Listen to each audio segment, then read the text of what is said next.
नमस्कार मित्रांनो, मी गौतम वावळ. माझ्या यूट्यूब चॅनलवर आपणा सर्वांचं अगदी मनापासून हार्दिक स्वागत करतो. मित्रांनो, आजचं आपलं कॅप्शन आहे लोकशाहीला श्रद्धांजली. तुमच्या मनामध्ये नेमका प्रश्न निर्माण झालाच असेल की लोकशाहीला श्रद्धांजली म्हणजे काय. तर मित्रांनो, श्रद्धांजली म्हणजे आपल्या सर्वांना माहीतच आहे की एखादा माणूस, एखादी व्यक्ती या जगाचा निरोप घेत असेल, म्हणजे ती जर मरण पावत असेल, तिचं अस्तित्व नष्ट होत असेल, तर आपण त्यांना श्रद्धांजली वाहतो. आणि मग लोकशाहीला श्रद्धांजली म्हणजे काय, तर या भारत देशाने जी लोकशाही स्वीकारली म्हणजे काय, तर लोकांनी लोकांसाठी चालवलेलं राज्य म्हणजे लोकशाही. आणि अशी लोकशाही भारत देशाने स्वीकारली. आणि गेल्या 70 वर्षामध्ये काँग्रेस पक्ष असेल किंवा अन्य पक्ष असतील, यांनी जी काही भारत देशाची उभारणी केली ती जर बघितली तर 2014 पासून आज 2024 पर्यंत जे काही भारतीय जनता पार्टीचं सरकार या देशामध्ये आलं आणि या भारतीय जनता पार्टीच्या सरकारने जे काही राज्यकारभार करत असताना ज्या गोष्टी केल्या या जर बघितल्या, तर मग लोकशाहीला श्रद्धांजली किंवा लोकशाही अंतिम टप्प्यात आहे असं म्हणावं लागेल. आणि मित्रांनो, विषय असा झालाय की 2024चे इलेक्शन आता येऊ घातलेलं आहे. आणि यामध्ये असंही म्हणावं लागतं की लोकशाही सध्या शेवटचे श्वास तिचे घेते.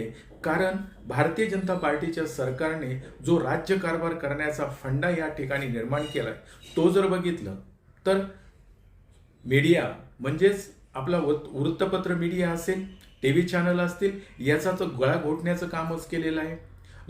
लोकसभा असेल, राज्यसभा असेल किंवा तुमच्या स्वायत्त संस्था असतील, मग त्यामध्ये इलेक्शन कमिशन असेल, तुमचं न्यायालय असेल, यांचाही गळा घोटण्याचं किंवा मुस्कटदाबी करण्याचं काम हे सरकार जर करत असेल, तर ज्या लोकशाहीचे विविध अंग आहेत यांचा अंत झालाय किंवा या विविध अंगाने लोकशाही जिवंत होती, ती जर अंग बंद केली जात असतील किंवा त्यांची मुस्कटदाबी केली जात असेल, तर लोकशाहीचा अंत होतोय असंच म्हणावं लागेल. आणि म्हणून मी आजचं कॅप्शन दिलं होतं लोकशाहीला श्रद्धांजली.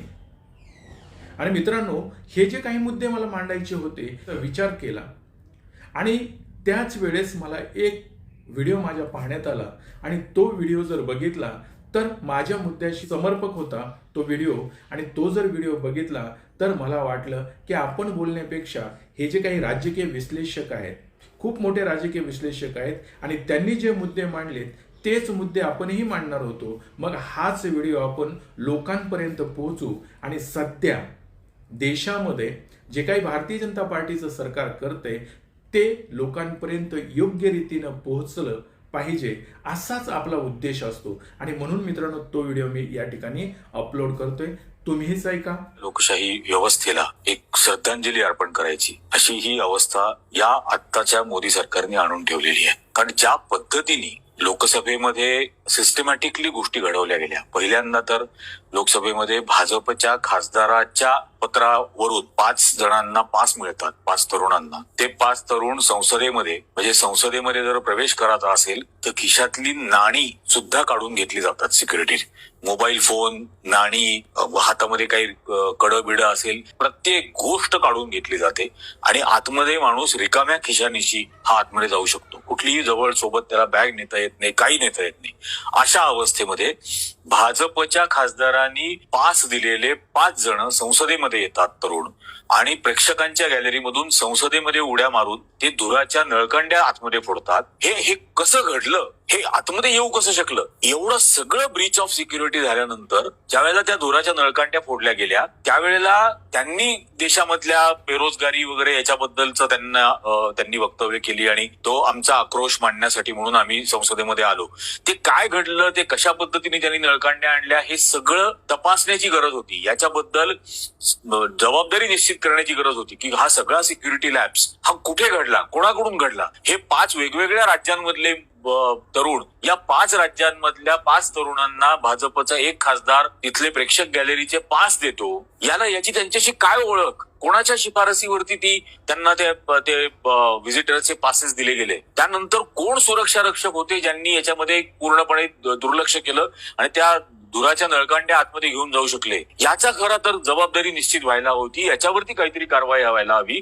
याऐवजी या सगळ्या सुरक्षा व्यवस्थेमधल्या लॅब्स बद्दल या संसदेच्या आणि देशाच्याच सुरक्षेची जबाबदारी, देशांतर्गत सुरक्षेची, कायदा सुव्यवस्थेची जबाबदारी ज्या गृहमंत्री अमित शहावरती आहे, त्या अमित शहानी या गोष्टीवरती उत्तर देण्यासाठी यावं संसदेमध्ये आणि उत्तर द्यावं, अशी लोकसभेमधल्या आणि राज्यसभेतल्या खासदारांची मागणी असताना तुम्ही अशी मागणी का केली म्हणून त्यांना सस्पेंड केलं जातं. मग कोणी करायची होती ही मागणी? 26/11 मुंबईमध्ये ताजवरती ज्या वेळेला हल्ला झाला त्यावेळेला देशाच्या गृहमंत्र्याला राजीनामा द्यायला लावला होता, शिवराज पाटलांना. आणि हा त्यांच्यामुळे झाला असाही अर्थ नव्हता. शिवराज पाटलांनी योगायोगाने त्या दिवसामध्ये 3 वेळेला कपडे बदलले होते आणि त्या एका गोष्टीवरून टीका केली. भारतातल्या सर्व प्रसार माध्यमांनी शिवराज पाटलांना टार्गेट केलं की हा माणूस 3-3दा कपडे बदलतो आणि त्यावरून शिवराज पाटील यांना राजीनामा द्यायला लावला होता. आणि इथं प्रत्यक्ष संसदेमध्ये असं घडलं आणि याच्यावरती स्पष्टीकरण देण्यासाठी सुद्धा अमित शहा संसदेमध्ये येणार नाहीत. काही उत्तरदायित्वच वाटत नाही. मणिपूरमध्ये एवढी प्रचंड मोठा प्रकार घडला, आजही मणिपूर जळतंय. मे महिन्यामध्ये सुरू झालेली गोष्ट 7 महिने झालेत, कुठलंही स्पष्टीकरण पंतप्रधान देणार नाही. काही उत्तरदायित्वच या लोकांना वाटत.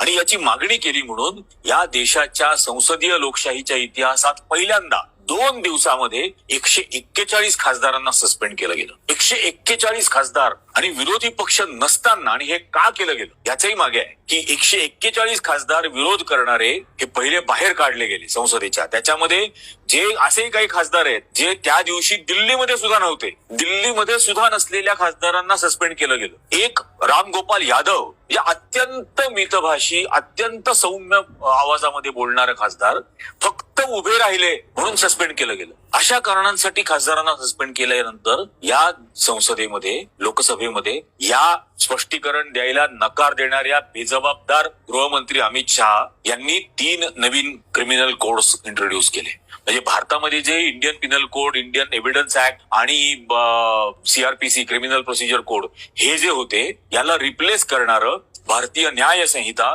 भारतीय साक्ष्य संहिता आणि नागरी सुरक्षा संहिता, भारतीय नागरी सुरक्षा संहिता. म्हणजे काय केलंय, इंडियनचं भारतीय केलं. हा एक भाग केला आणि त्याच्यामध्ये बऱ्याच गोष्टी अत्यंत भयंकर याच्यामध्ये आणल्यात. आणि त्यावरती आपण एक स्वतंत्र खूप डिटेल, अगदी 2 तासाचा झाला तरी सुद्धा एक डिटेल भाग त्यावरती करू की काय काय धोके याच्यात मधून आणलेले आहेत. आर्थिक धोरणांवरती टीका करणं हा आतंकवाद समजला जाणार. या देशाच्या इकॉनॉमिक आणि मॉनिटरी स्टॅबिलिटीला धोका पोहोचवला असं म्हणून आतंकवादाचा गुन्हा दाखल केला जाणार. मग पहिला तर नरेंद्र मोदींवर दाखल केला पाहिजे. या देशाच्या आर्थिक आणि मॉनिटरी स्थैर्याला धक्का त्यांनी डिमॉनिटायझेशन मधून लावला होता. अधिकार नसताना डिमॉनिटायझेशन किंवा मॉनिटरी पॉलिसीचं डिसिजन घेणं हा फक्त RBIचा अधिकार आहे, तो यांनी घेतला. मग पहिला हा आतंकवादाचा आरोप तर त्यांच्यावरती घ्यायला हवा होता. पण अशा अनेक गोष्टी आहेत या नवीन संहितेमधल्या, त्याच्यावरती आपण स्वतंत्ररित्या भाग घेऊ. पण हे सगळं केल्यानंतर 142 खासदारांना आणल्यानंतर हे विनाविरोध मंजूर करायचं होतं म्हणून हे केलं. अल जझीरा असेल, गार्डियन असेल, BBC असेल, सर्व आंतरराष्ट्रीय प्रसार माध्यमांनी याच्यावरती टीका केलेली आहे. लोकशाहीवरचा हल्ला म्हटलेला आहे याला. जगातल्या देशांनी लोकशाहीवरचा हल्ला म्हटलेला आहे. प्रसार माध्यमांचा गळा दाबायचा, न्याय व्यवस्थेचा गळा दाबायचा, संसदीय लोकशाहीचा गळा दाबायचा, अशा पद्धतीने हे सगळं काम चाललेलं. आणि या सगळ्या प्रकारावरती सस्पेंड झालेले खासदार ज्या वेळेला बाहेर आले राज्यसभेच्या, तेव्हा राज्यसभेच्या बाहेर आलेले सस्पेंड झालेले खासदार असताना त्यातले एक तृणमूल काँग्रेसचे खासदार कल्याण बॅनर्जी यांनी तिथं काहीतरी म्हणे अलेजेडली राज्यसभेचे चेअरमन जे आहेत, या राज्यसभेच्या चेअरमन असलेल्या आणि उपराष्ट्रपती जे आहेत धनखड यांची नक्कल केली म्हणून हा अख्खा विषय डायव्हर्ट करण्याचा प्रयत्न केला की आता इतक्या खालच्या स्तरावर जाणार आहात का. आणि धनखड हे काय जट समाजाचे आहेत आणि हा जट समाजावरचा हा हल्ला आहे. अरे वा, धनखड यांची नक्कल केली म्हणजे हा जट समाजावरचा हल्ला झाला. आणि मग या नवीन संसदेच्या उद्घाटनाच्या दिवशी ज्या वेळेला 6 जट महिला पैलवानांवरती बाहेर लाठीमार आणि पायदळी तोडवलं जात होतं, त्यावेळेला तो जट समाजाचा अपमान नव्हता, त्यावेळेला तो जट समाजावरती केलेला हल्ला नव्हता. सत्यपाल मलिक हे सुद्धा राज्यपाल होते ना. सत्यपाल मलिक ज्या वेळेला केंद्र सरकारवरती टीका करतात त्यावेळेला त्यांची संरक्षण व्यवस्था काढून घेतली जाते. ते जट नाहीत का? सत्यपाल मलिक सुद्धा जट आहेत. दिल्लीच्या सीमेवरती ज्या वेळेला शेतकरी आंदोलन करत होते, 13-14 महिने ऊन वारा पाऊस कशाची पर्वा न करता भारतातले शेतकरी त्या ठिकाणी आंदोलन करत होते. 750 शेतकऱ्यांचा तिथं मृत्यू झाला.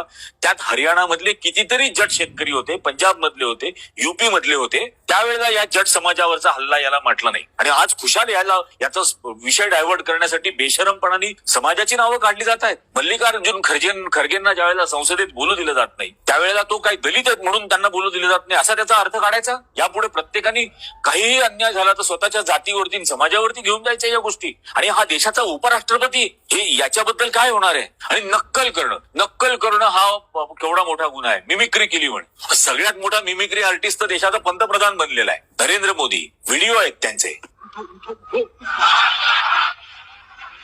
कैसे आंख खोली जा रही है, कैसे बंद की जा रही है, इतनी जल्दबाजी क्या?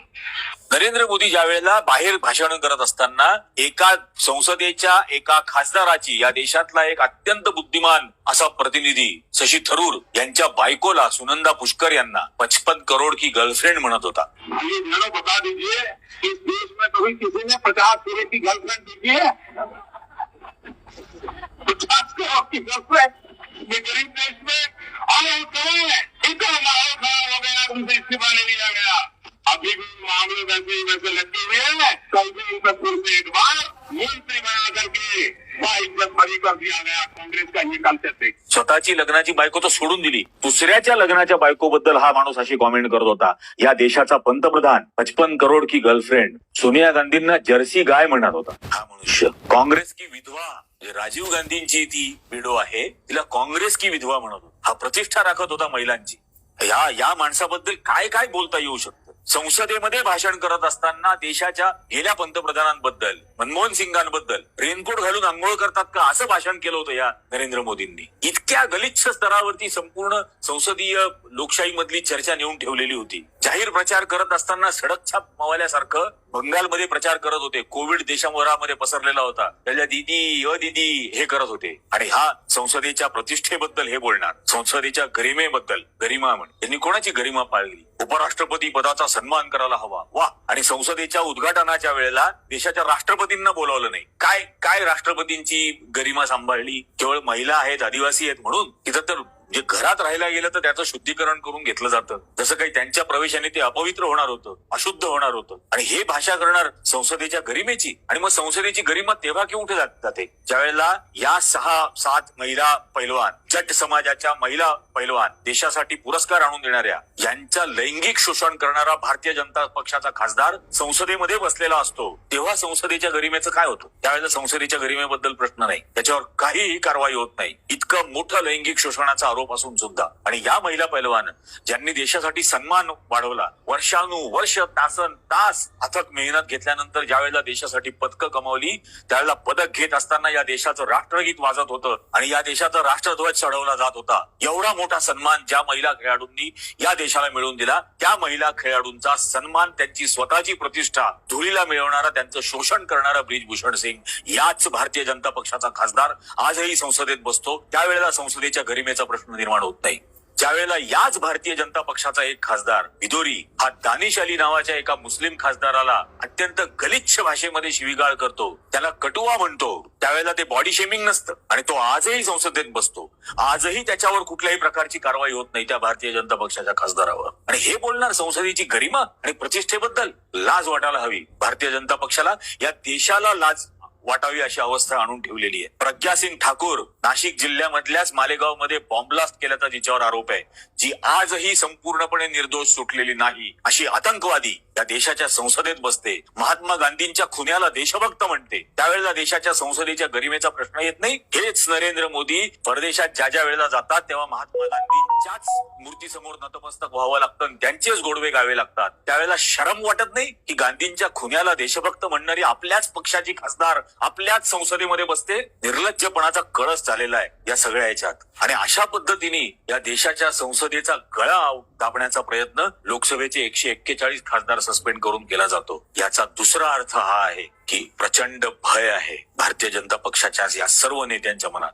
अमित शहा सुद्धा घाबरलेला आहे, नरेंद्र मोदी सुद्धा घाबरलेले आहेत. हे सर्व भारतीय जनता पक्षाचे खासदार आणि नेते आज घाबरलेले आहेत आणि या भीतीपोटी हे दमनकारी तंत्र चाललेलं आहे. पण एक लक्षात ठेवलं पाहिजे की याच देशातल्या सर्वसामान्य नागरिकांनी इंग्रजांच्या समोर छातीचा कोट केला त्यावेळेला जगामध्ये सूर्य मावळत नाही आज साम्राज्य इंग्रजांचं हे आज जगात सूर्य उगवत नाही अशा अवस्थेवरती येऊन पोहोचलं. यांना हरवणं सुद्धा अवघड नसेल. त्याच्यासाठी जी काही परीक्षा द्यायला लागेल आणि जे काही त्याग करायला लागेल, बलिदान द्यावं लागेल, ते द्यायला या देशातला सामान्य माणूस तयार होईल. अशा पद्धतीने या देशातल्या लोकशाहीचा गळा दाबू दिला जाणार नाही. हे सर्वात महत्वाची गोष्ट यात लक्षात घ्यायला हवी. या इंडिया अलायन्सची बैठक झाली 2 दिवसापूर्वी आणि या बैठकीमध्ये जो ठराव पास झाला त्यातला सर्वात पहिला ठराव जो काँग्रेस पक्षाने मांडलेला होता तो ईव्हीएमच्या बॅनचा होता. या देशातल्या नागरिकांनी सुद्धा हा विचार करण्याची आता वेळ आलेली आहे. कारण 4 राजकीय पक्ष किंवा 5 राजकीय पक्ष किंवा त्यांचे 400 उमेदवार एका बाजूला आणि 55 कोटी मतदार एका बाजूला. आपण मतदार म्हणून सर्वात मोठे स्टेक होल्डर आहोत कुठल्याही निवडणुकीतले.